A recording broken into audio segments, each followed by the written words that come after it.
പത്തനംതിട്ടയിൽ പനി ബാധിച്ച് 17-കാരി മരിച്ചു. പോസ്റ്റ്മോർട്ടത്തിൽ പെൺകുട്ടി 5 മാസം ഗർഭിണിയായിരുന്നുവെന്ന് കണ്ടെത്തി. വിദ്യാർത്ഥിനി അമിതമായി മരുന്ന് കഴിച്ചതായും സംശയമുണ്ട്. പത്തനംതിട്ടയിൽ ഒരു പ്രമുഖ വിദ്യാഭ്യാസ സ്ഥാപനത്തിലെ +2 വിദ്യാർത്ഥിനിയാണ് മരണമടഞ്ഞ പെൺകുട്ടി 17-കാരി.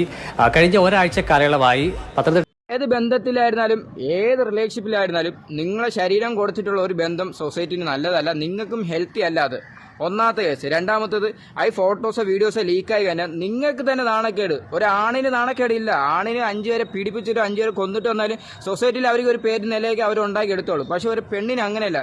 നാട്ടുകാരുടെ മുമ്പിൽ മൊത്തം നിങ്ങൾ നാണക്കേട്, സൊസൈറ്റി മുമ്പിൽ നാണക്കേട്, വീട്ടുകാരുടെ മുമ്പിൽ നാണക്കേട്, കുടുംബക്കാരുടെ നാണക്കേട്, ഫ്രണ്ട്സിന് മുമ്പിൽ നാണക്കേട്, മൊത്തം ബാഡ്സ് കമന്റ് മാത്രം. നിങ്ങൾക്ക് വേറെ വഴിയില്ലാതെ നിങ്ങൾ തൂങ്ങി മരിക്കാനേ പറ്റും. എന്തിന്? അത്രത്തോളം ഇഷ്ടമുള്ള ഒരു വ്യക്തിയാണെങ്കിൽ എൻ്റെ ശരീരം വേണമെങ്കിൽ എന്നെ കല്യാണം കഴിഞ്ഞ ശേഷം നിങ്ങൾ എൻ്റെ ശരീരം സ്വന്തമാക്കിക്കോ. അതിന് മുമ്പ് ശരീരം കൊടുക്കല്ലേ. പ്ലീസ് നിങ്ങൾ മനസ്സിലാക്കുക.